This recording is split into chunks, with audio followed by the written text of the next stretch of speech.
Fala galera, professor Juarez para mais uma aula de geografia.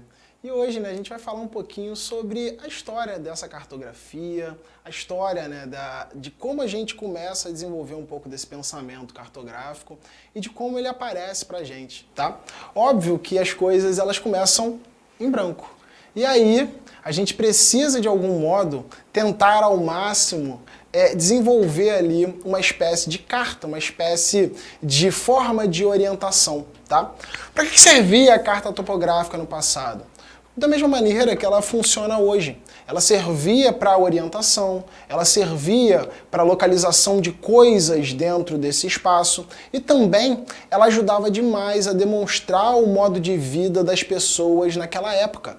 Óbvio, que a cartografia ela vai ter um reflexo das pessoas, ela vai ter um reflexo das coisas que acontecem, ela vai ter um reflexo das coisas que mais importam naquele momento, tá?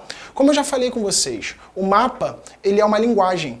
E como ele é uma linguagem, como ele é uma forma de representação, ele vai ter algumas características, ele vai ter alguns parâmetros. Por exemplo, quando a gente olha para esse mapa aqui, olha que engraçado, Ele é um mapa que é claro a leitura.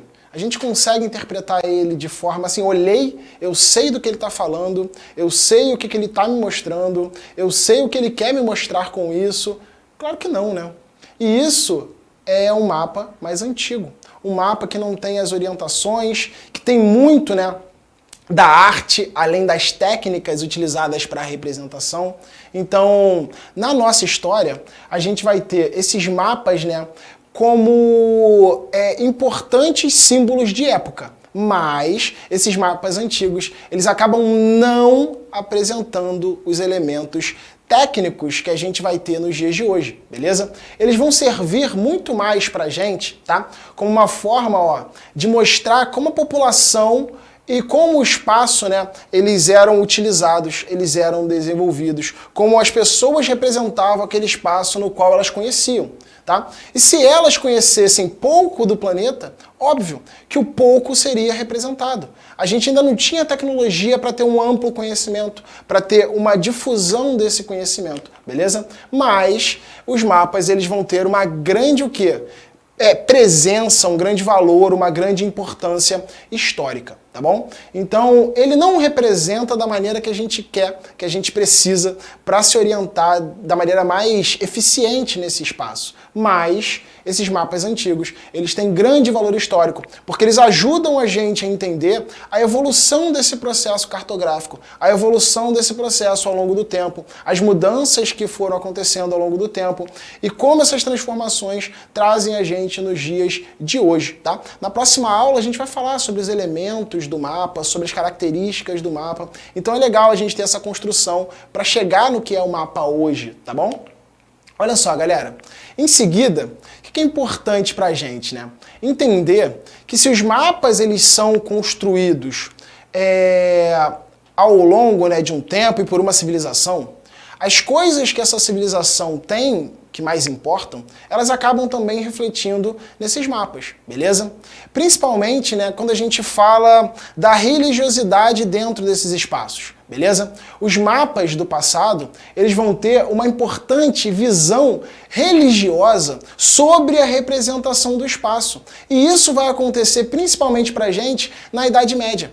Beleza? Eles acreditavam, numa história que a Bíblia conta, em que Noé, ele dividiu a terra em 3 porções, beleza? Diferentes, e a partir dessas 3 porções, ele colocou cada um de seus filhos para administrar e para criar. E nesse momento, a gente vai ter, com base na igreja, com base nesses preceitos, a gente está falando da Idade Média, desse mundo aqui que a gente tem, que não é um mundo tão evoluído, com tanta tecnologia, então as nossas orientações são diferentes, tá? A gente vai ter nesse momento um mapa chamado de TO.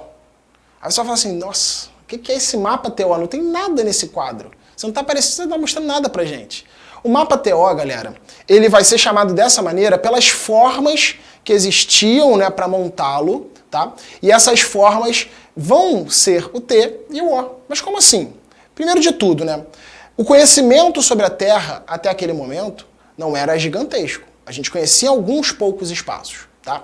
Mas nós acreditávamos, eles acreditavam, nós não, eles acreditavam que a gente tinha uma grande área de oceano, beleza? Um único oceano cercando toda a estrutura de terra que era conhecida até aquele momento, beleza? E aí, a gente tinha outros elementos, né, hídricos que separavam o espaço. Nós tínhamos a África de um lado, nós tínhamos a Ásia do outro lado, nós tínhamos a Europa. Galera, esses três espaços, tá, a gente vai chamar de Velho Mundo, beleza? Porque ele já é o clássico conhecido, já tem várias representações históricas sobre eles, e essas divisões, elas vinham, primeiro, do Rio Dom, que separava a Europa da Ásia, beleza? E a outra divisão vinha do Mar Mediterrâneo, separando a Europa da África, tranquilo? Então esses eram os três espaços conhecidos. Aí a gente consegue observar, olha só, o T e o zero. O zero não, né? O O, desculpa. A gente consegue observar isso. E aí essa é uma representação na qual você não tem uma espacialidade, você não tem uma forma, você não tem a continentalidade, mas você tem uma percepção de como esse espaço ele era tratado e o que era conhecido, beleza? Enfim, quando que as coisas começam a mudar? Elas começam a mudar aqui. Olha só, você já viu isso aqui com certeza. Em história, você já viu isso aqui com certeza em algum filme, em algum desenho. Aqui tem caravelas, galera. E essas caravelas, elas vão representar um importante movimento no mundo, que foram as grandes navegações. E as grandes navegações, elas trazem uma nova perspectiva para esse espaço. Por quê, né, galera? Se a gente vai navegar, a gente precisa de mapas que são melhores. Se a gente vai navegar, a gente precisa de mapas que trazem essa realidade mais parecida para a representação, beleza? Então é a partir do século XV que a gente vai ter um importante autor criando um mapa, né, utilizado até os dias de hoje, tá? Que é esse carinha aqui, o Gerald Mercator. Vocês vão ouvir muito falar de Mercator. Mercator é um cara fundamental para a cartografia, tá? Porque é dele que vem essa ideia aqui, ó. Ele é o cara que cria e modifica, né, a estrutura do primeiro mapa mundi, beleza? E o Mercator, ele vai criar um mapa perfeito para navegação, porque ele representa bem os continentes. Embora, obviamente, exista muita distorção dentro dessa representação, tá? Vamos observar, por exemplo, que quanto mais a latitude aumenta, tá? Quanto mais amplia-se a latitude, mais problemas a gente vai ter em relação à representação. E quanto mais próximo ali do Equador, menos problemas a gente tem em relação à representação, tá bom? O que o Mercator faz? O Mercator cria um mapa que tem um cenário eurocêntrico. Ele coloca aqui, ó, a Europa no centro, beleza? A Europa em destaque e os outros lugares, os outros espaços estão, né, para o observador mais periféricos em relação à Europa. Tá, beleza? Por que ele faz isso, né? Porque Mercator, ele é um geógrafo, um cartógrafo, tá? Dos Países Baixos, na Europa. E ele tem a Europa como seu centro de visão. Dali, ele parte para outros lugares. A sua referência é eurocêntrica, beleza? Tem a Europa no centro e tem a Europa como ponto mais importante. Galera, essa é a única forma de representar o espaço? Claro que não. Vamos lembrar que a Terra, ela é uma geóide, né? Ela tem um formato que não tem início, meio e fim.